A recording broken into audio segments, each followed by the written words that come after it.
July 25th, 1999.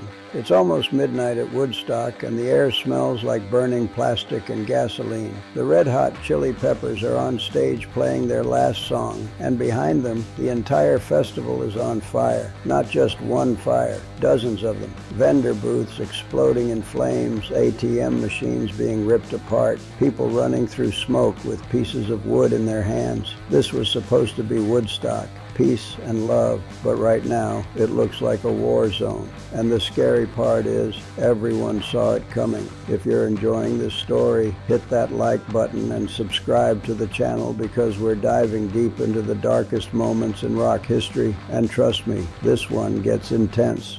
Let me take you back to where this all started.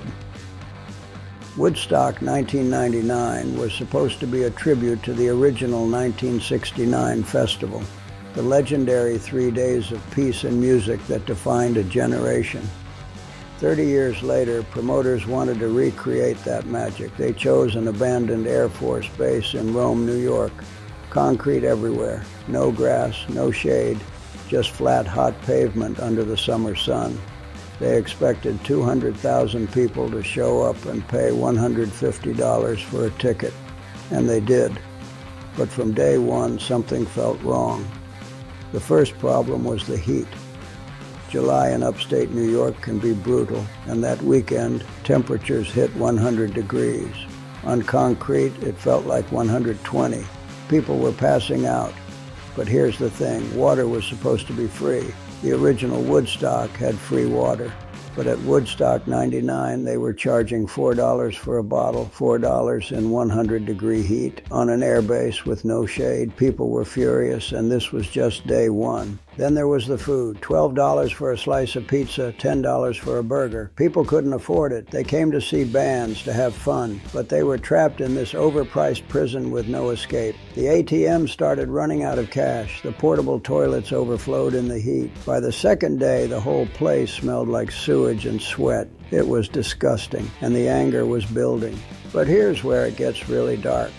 The festival lineup was heavy. Korn, Limp Bizkit, Rage Against the Machine, Metallica, aggressive music, angry music, and the crowd was feeding off it. On Saturday, Limp Bizkit took the stage for their set. Fred Durst, the lead singer, told the crowd to break stuff. He thought he was hyping them up, keeping the energy high, but the crowd took it literally. During their song, Break Stuff, people started ripping plywood off the sound towers and crowd surfing on it. Security tried to stop them, but there were too many.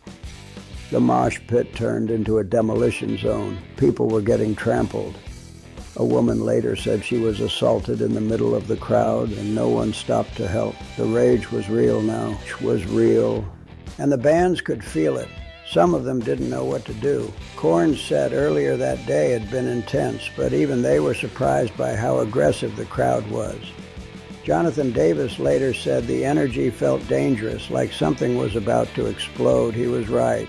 By Sunday, the final day, the festival was falling apart. The heat hadn't let up.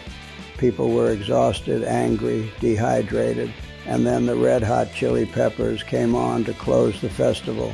They were the headliners, the final act. During their set, the festival staff decided to hand out candles to the crowd. It was supposed to be a tribute to the original Woodstock, a peaceful moment. But handing out candles to 200,000 angry, exhausted people in the middle of a concrete parking lot was the worst decision they could have made. At first, people lit the candles and held them up. It looked beautiful from the stage, but then someone had a different idea. They took their candle and lit a vendor booth on fire. Then another person did it, and another. Within minutes, fires were breaking out all over the festival grounds. Small fires became big fires.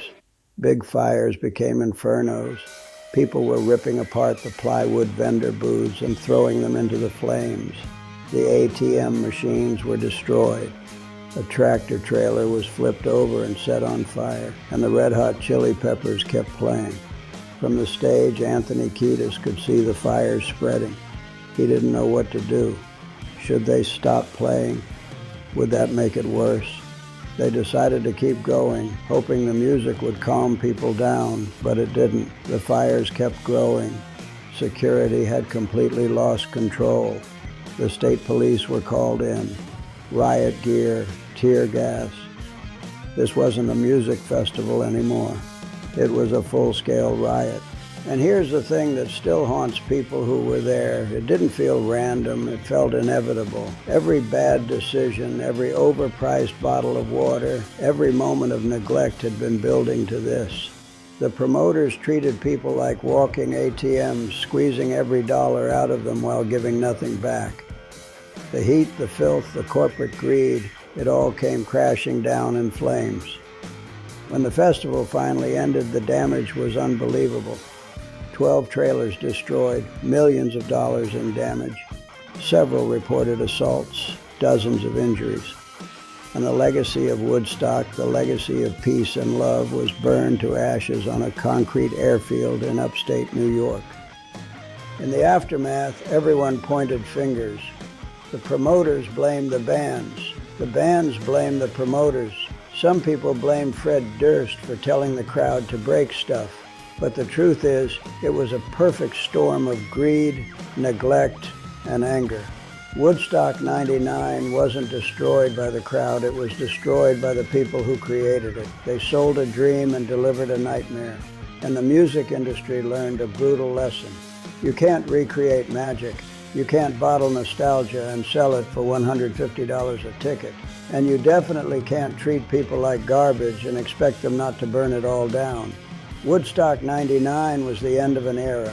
After that, music festivals changed. More security, more oversight, more respect for the people who actually show up. But the scars from that weekend are still there, for the people who lived through it, for the bands who played it, and for the name Woodstock itself.